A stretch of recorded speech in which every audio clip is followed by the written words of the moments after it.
କଳା ଧଳାର ପ୍ରାବନ୍ଧିକ ଗୋବିନ୍ଦ ତ୍ରିପାଠୀ। ପଦ୍ୟ ଓ ଗଦ୍ୟ ନାମରେ ସାହିତ୍ୟ ଦୁଇ ପ୍ରକାର। ପଦ୍ୟ ସାହିତ୍ୟ କାବ୍ୟ ଏବଂ କବିତାରେ ବିଭକ୍ତ ଥିବାବେଳେ ଗଦ୍ୟ ସାହିତ୍ୟଟି ଗଳ୍ପ, ଉପନ୍ୟାସ, ନାଟକ, ପ୍ରବନ୍ଧ, ସମୀକ୍ଷା ହୋଇ ଅନେକ ଭାଗରେ ବିଭକ୍ତ ହୋଇଥାନ୍ତି। ଆଉ ସେହି ପ୍ରବନ୍ଧ ମଧ୍ୟରେ ଲଳିତ ନିବନ୍ଧ ବା ରମ୍ୟ ରଚନା ବା ଇଂରାଜୀ ଭାଷାର ବେଲ୍ସ ଲେଟର ଅନ୍ୟତମ ପ୍ରକାର। ଲଳିତ ନିବନ୍ଧରେ ସୁଧାର ବା ସଂସ୍କାର ସଂଶୋଧନର ପ୍ରୟାସ ରହେ। ଏହା ବ୍ୟଙ୍ଗାତ୍ମକ ବା ସାଟାୟାର ଛଳରେ ରଚିତ। ବ୍ୟକ୍ତି ଏବଂ ମାନବ ସମାଜର ଦୋଷ ଦୁର୍ବଳତାକୁ ଦର୍ଶାଇ ସୁଧାର ସଂଶୋଧନର ଇଚ୍ଛାଟି ଲଳିତ ନିବନ୍ଧକାର ଲେଖକ କରିଥାନ୍ତି। ଓଡ଼ିଆ ସାହିତ୍ୟରେ ବ୍ୟାସକବି ଏବଂ ସରସ୍ୱତୀ ଉପାଧିଧାରୀ ଫକୀରମୋହନ ସେନାପତି ପ୍ରଥମେ ଲଳିତ ନିବନ୍ଧର ରଚୟିତା ବୋଲି ଓଡ଼ିଆ ସାହିତ୍ୟର ଇତିହାସ କହେ। ପରେ ଗୋପାଳଚନ୍ଦ୍ର ପ୍ରହରାଜଙ୍କର ନନାଙ୍କ ବସ୍ତାନି, ବାଇ ମହାନ୍ତି ପାଞ୍ଜି, ବାଇ ନାନୀଙ୍କ ବୁଜୁଳି, ଭାଗବତ ଟୁଙ୍ଗୀରେ ସନ୍ଧ୍ୟା ନାମରେ ରମ୍ୟ ରଚନା ସବୁ ସୃଷ୍ଟି ହୋଇ ଓଡ଼ିଆ ରମ୍ୟ ରଚନାକୁ ଆଗୋସାର କରାଇ ପ୍ରଗତି ପଥରେ ନେଇଛନ୍ତି। ବାମାଚରଣ ମିଶ୍ରଙ୍କର ଏଣୁଶ୍ଚ ତେଣୁଶ୍ଚ ବହିଟି ରମ୍ୟ ରଚନାରେ ଅନ୍ୟତମ ସ୍ଥାନ ଗ୍ରହଣ କରିଅଛି। ପ୍ରଫେସର ଭୁବନେଶ୍ୱର ବେହେରା ମଧ୍ୟ ରମ୍ୟ ରଚନାକାର ଥିଲେ। ତାଙ୍କର ମଣିଷ ଦୁଇ, ମଣିଷ ସମ୍ବନ୍ଧରେ ଏକ ପ୍ରବନ୍ଧ ରମ୍ୟ ରଚନାର ଅନ୍ତର୍ଗତ। ସେହିପରି ଗୋବିନ୍ଦ ତ୍ରିପାଠୀ ଆମର ଓଡ଼ିଆ ସାହିତ୍ୟରେ ଅପର ଲୋକପ୍ରିୟ ବହୁ ପଠିତବ୍ୟ ରମ୍ୟ ରଚନାକାର ଅଟନ୍ତି। ତାଙ୍କର କଖାରୁ ଫୁଲ, ଆକାଶ କଇଁଆ, ବଟୁଆ, ଛୋଟ କଥାଟିଏ, ଅଦା ବେପାର, କଳା ଧଳା ଇତ୍ୟାଦି ନାମରେ ବହୁ ରମ୍ୟ ରଚନା ବା ଲଳିତ ନିବନ୍ଧ ରଚନା ଲେଖକଙ୍କୁ ଜନପ୍ରିୟ କରାଇଅଛି। 1869 ମସିହାରେ ଖୋର୍ଦ୍ଧାଠାରେ ତାଙ୍କର ଜନ୍ମ ଏବଂ 1962 ମସିହାରେ ମୃତ୍ୟୁ।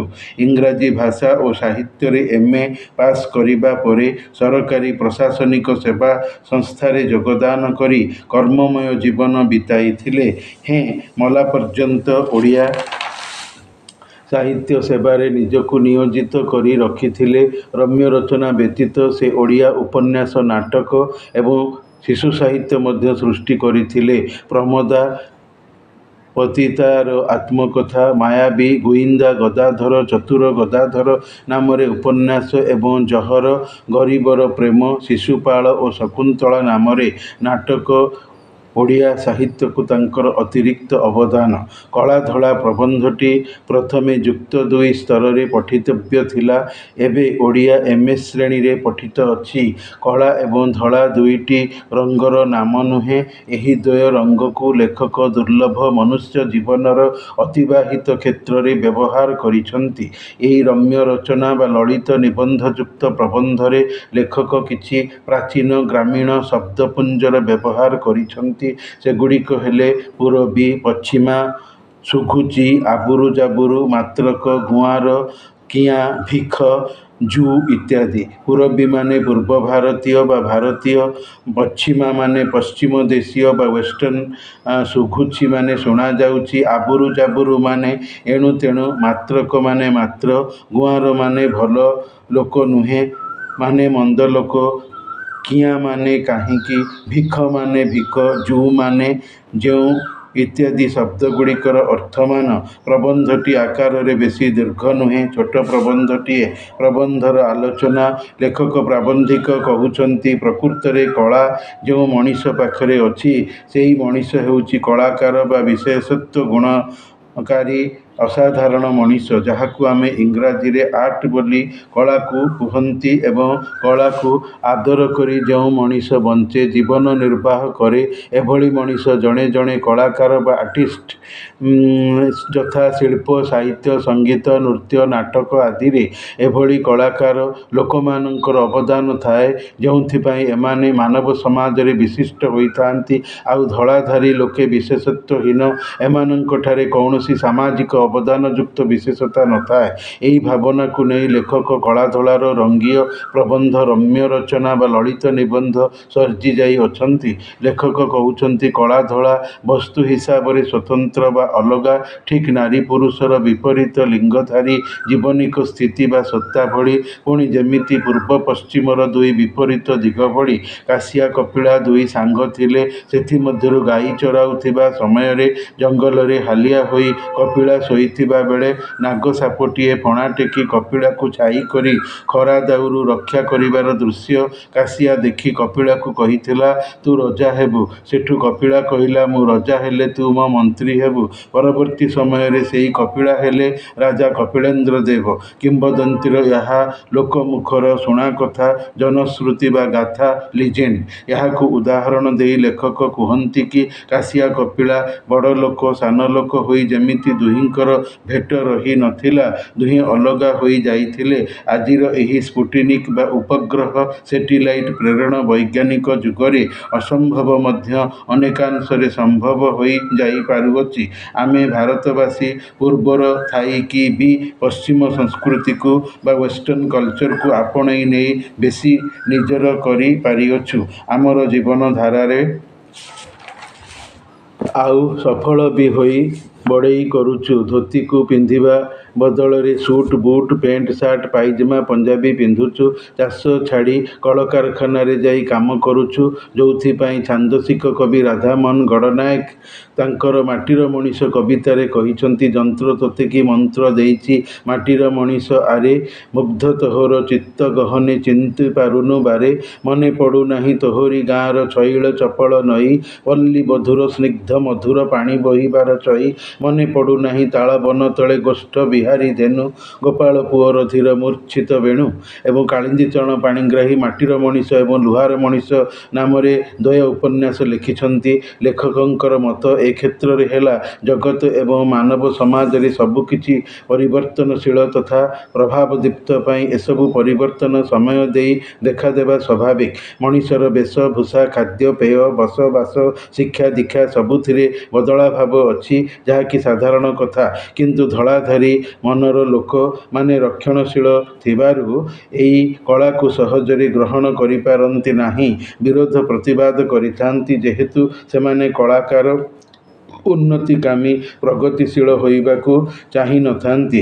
ଲେଖକ ଏଭଳି ରୂଢ଼ିବାଦୀ ଲୋକଙ୍କୁ ପରଳମଡ଼ା ଆଖିଆ ଆକ୍ଷେପ କରିଛନ୍ତି। ଲେଖକ କହୁଛନ୍ତି, ଜଗତ ବା ଦୁନିଆ ଏବଂ ମଣିଷର ଜୀବନ ବିତାନର ଧାରା ପ୍ରଭାବରେ ପଡ଼ି ଯେତେ ପରିବର୍ତ୍ତନର ପଥ ଧରୁ, ପ୍ରଗତିଶୀଳ ହେଉ, ତଥାପି ଏହି ଦୁଇଥିରେ ମୌଳିକ ବା ମୂଳ ଉପାଦାନ ଥାଇ ବିବର୍ତ୍ତନ ଥିଲେ ବି ପ୍ରାଚୀନ ପୂର୍ବର ଧାରାକୁ ସମୂଳେ ନଷ୍ଟ କରି ପାରିନାହିଁ।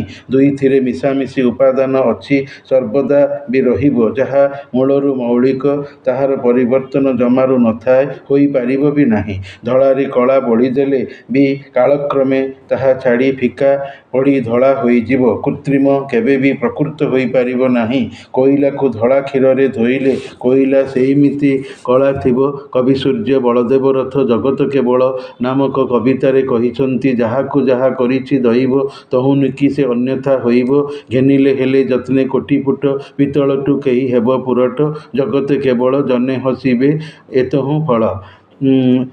ସେ ବଳଦେବ ରଥ କବି, ଲେଖକ। ସେ ଗଞ୍ଜାମର ଜଳନ୍ତର ରାଜା, ଆଠଗଡ଼ର ରାଜାଙ୍କର ସାହାଯ୍ୟ ସାନ୍ନିଧ୍ୟ ଲାଭ କରିଥିଲେ।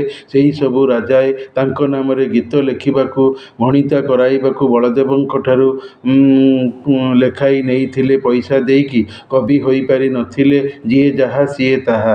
ରାଜା ଧଳା, କବି କିନ୍ତୁ କଳା। କଳାରୁ କଳାକାର।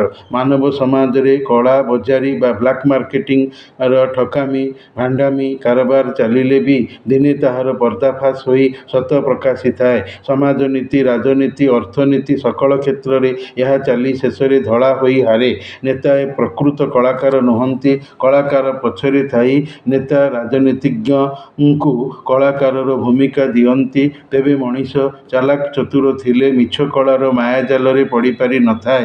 ଆମ ଭାରତ ଦେଶରେ ଲୋକ ଦରିଦ୍ର ଅଭାବୀ ଥିବାରୁ ଶିକ୍ଷା ଦୀକ୍ଷା କ୍ଷେତ୍ରରେ ଅଗ୍ର ଅଗ୍ରଗତି କରି ନ ପାରି ବିଦେଶୀୟ କଳାକାର ଶାସକ କବ୍ଜାରେ ପଡ଼ି ଭାଗ୍ୟବାଦୀ ହୋଇ ନିପାରିଲା ଥାଇ କହିଛନ୍ତି, ସ୍ୱର୍ଗକୁ ନିଶୁଣି ନାହିଁ ଯୋଉଠି ସେଠି ବଡ଼ ବାବୁ ଭାୟା ଚାଲାକ ଚତୁର ଲୋକଙ୍କୁ କ'ଣ ଉତ୍ତର ଦେଇ ନ ପାରି ମଳି ମୁଣ୍ଡିଆ ମଳିଛିଆ ମ୍ଳେଚ୍ଛ କାନମୁଣ୍ଡା ଆଉଁସି ଚୁପ୍ ହୋଇ ରହନ୍ତି। ପାଠୁଆ ମନ୍ଦବୁଦ୍ଧି ପାଖରେ ଅଶିକ୍ଷିତ ସାଧୁ ଲୋକର କାଟ୍ତି ଚଳେନା। କୂଟବୁଦ୍ଧିର ପ୍ରୟୋଗ କରିପାରୁ ନଥିବାରୁ ବ୍ୟବହାର କରିପାରୁ ନଥିବାରୁ ଲେଖକ କହୁଛନ୍ତି, ଶିକ୍ଷା ଦୀକ୍ଷାରେ ଭାରତ ଆଗେଇଲେ, ଚାଲାକ ଚତୁର ବୁଦ୍ଧିଆ ହେଲେ ଯାଇ ବିଦେଶ ପଶ୍ଚିମ ପାଶ୍ଚାତ୍ୟ ଦେଶ ସହିତ ତାଳ ମିଳାଇ ଚାଲିପାରିବ, ପଇସା କମେଇ ପାରିବ, ଅର୍ଥ ଉପାର୍ଜନ କରିପାରିବ।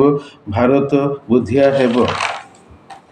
ଗୋଲାମଗିରି କରି ପରର ଚାଟୁକାର ତୋଷାମଦକାରୀ ହୋଇ ପରର ପାଦଚାଟି କେହି କେବେ ବଡ଼ ହୋଇନାହିଁ। ମଣିଷକୁ ପ୍ରକୃତ ବଡ଼ ଲୋକ ହେବାକୁ ହେଲେ ମଣିଷକୁ ଜ୍ଞାନୀ, ଦୂରଦୃଷ୍ଟି ସମ୍ପନ୍ନ, ଶାଶ୍ୱତ ସବୁଦିନିଆ ଜ୍ଞାନମୟ ହେବାକୁ ପଡ଼ିବ। କାଳିଦାସଙ୍କ ପରି ହେବାକୁ ପଡ଼ିବ। ଏହିଭଳି ବ୍ୟକ୍ତି ଜ୍ଞାନୀ ଗୁଣୀ ହୋଇ ପ୍ରକୃତ କଳାକାର ହୋଇପାରିବ। ଧୈର୍ଯ୍ୟ ଧରି ଜୀବନର ଆଗତ ସତ ବା ସବୁ ବାଧା ପ୍ରତିବନ୍ଧକ ବନ୍ଧନକୁ କୌଶଳକ୍ରମେ ବୁଦ୍ଧି ଖଟାଇ ସମାଧାନ କରାଇ ଜଗତ ଜିତା ବଡ଼ ମଣିଷ କଳାକାର ସାହିତ୍ୟ, କଳା, ସଂସ୍କୃତି, ସ୍ଥାପତ୍ୟ, ଭାସ୍କର୍ଯ୍ୟ, ବିଜ୍ଞାନ, ଇତିହାସ ଇତ୍ୟାଦି କ୍ଷେତ୍ରରେ ନିଜ ଜୟ ପତାକା ଉଡ଼ାଇ ପାରିବ। ତୁଚ୍ଛା ବଡ଼ଲୋକୀରେ ମର୍ଯ୍ୟାଦା ନଥାଏ। ମଣିଷକୁ ସବୁଦିନ ପାଇଁ ବଡ଼ଲୋକୀ ହେବା ପାଇଁ କୌଶଳବିତ୍, କଳାଧାରୀ, କଳାକାର ହେବାକୁ ପଡ଼ିବ। ଯେମିତି ରବୀନ୍ଦ୍ରନାଥ ଟାଗୋର, ମହାତ୍ମା ଗାନ୍ଧୀ, ଯାହାଙ୍କୁ ଲଙ୍ଗଳା ଫକୀର ଏଥିପାଇଁ କୁହାଯାଇଥାଏ କି ସେ ଆଣ୍ଠୁଲୁଚା ଖଦଡ଼ ଧୋତି ଓ ଚାଦର ତଥା ଠେଙ୍ଗାଧାରୀ ଥାଇ ବ୍ରିଟିଶ ସଂସଦକୁ ପାର୍ଲାମେଣ୍ଟକୁ ଥରାଇ ଅହିଂସା ବଳରେ ଭାରତ ଦେଶକୁ ସ୍ୱାଧୀନତା ଆଣିଥିଲେ। କାଳର ଅନନ୍ତ ପ୍ରବାହରେ ବଦଳା ସମୟର ସ୍ରୋତରେ ନୂତନ ସ୍ରଷ୍ଟା ହୋଇ ପୂର୍ବ ସୃଷ୍ଟିକୁ ହରାଇ ପାରିଲେ ଯାଇ ପ୍ରକୃତ କଳାର ପୂଜାରୀ ମଣିଷ ହୋଇଥାଏ। ଏହି ମର୍ମରେ ଲେଖକ ଇଂରାଜୀ ସାହିତ୍ୟକୁ ଯଥା ସେକ୍ସପିୟରଙ୍କର ହାମଲେଟ ନାଟକ, Bernard Shankar man and Superman ନାଟକ, କାଳିଦାସଙ୍କର ମେଘଦୂତମ କାବ୍ୟ, ରବୀନ୍ଦ୍ରନାଥ ଟାଗୋରଙ୍କର ବଙ୍ଗଳା କାବ୍ୟ ଗୀତାଞ୍ଜଳିର ଉଦାହରଣ ଦେଇଛନ୍ତି। ସାହିତ୍ୟିକ ଲୋକ ସାହିତ୍ୟର ଦୃଷ୍ଟାନ୍ତ ଦେଇ ପ୍ରକୃତ କଳାକାରର ପହଚାନ ବା ପରିଚିତ କରାଇ ଜଗତ ଜିତାର ବ୍ୟାଖ୍ୟାକାର ହୋଇଛନ୍ତି। ଲେଖକ କହୁଛନ୍ତି, ଫୁଟାଣି ମାରିବା, ଗର୍ବୀ, ଉଦ୍ଧତ, ଉଚ୍ଛୃଙ୍ଖଳ ହେବାରେ ବଡ଼ଲୋକୀ ନଥାଏ, ନମ୍ରତାରେ ଥାଏ। ସାହିତ୍ୟ ସହିତ ବିଜ୍ଞାନ ବିଦ୍ୟା ବି ଭାରତୀୟଙ୍କୁ ଆପଣେଇ ନେଇ ଆଗେଇବାକୁ ପଡ଼ିବ। ନିଃସ୍ୱାର୍ଥପରତା, ତ୍ୟାଗମୟତା, ଅଳ୍ପ ବିଦ୍ୟା, ଭୟଙ୍କରିତା ବା ଲିଟଲ୍ ଲର୍ଣ୍ଣିଂ ଇଜ୍ ଡେଞ୍ଜରିୟସ୍ ଥିଙ୍ଗକୁ ଛାଡ଼ି କ୍ଷୁଦ୍ର ସୃଷ୍ଟିରେ ନ ରହି ବୃହତ୍ତର ମାନବୀୟ ସମାଜର ସୃଷ୍ଟିଧାରକ ହେବାକୁ ପଡ଼ିବ।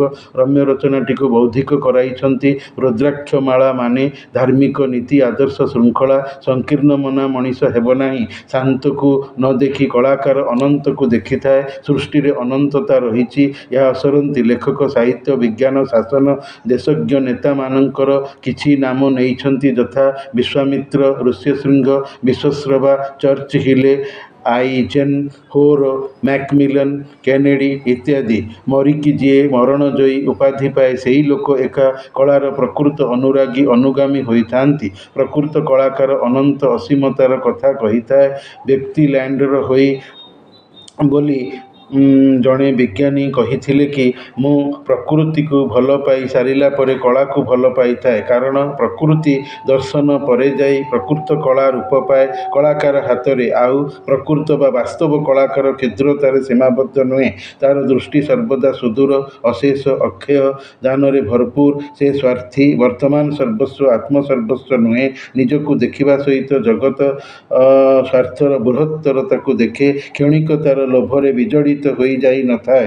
ଏହା ହେଉଛି ଗୋବିନ୍ଦ ତ୍ରିପାଠୀଙ୍କର କଳା। ଧଳା ରମ୍ୟ ରଚନା ଯୁକ୍ତ ପ୍ରବନ୍ଧର ଅଭିଲକ୍ଷ୍ୟ ବା ଉଦ୍ଦେଶ୍ୟ। ପ୍ରବନ୍ଧରେ ପ୍ରଥମେ ଗାଉଁଲି ଥାଇ ଲେଖକ ପରେ ମାର୍ଜିତ ଲିଖନଧାରୀ ଅଛନ୍ତି।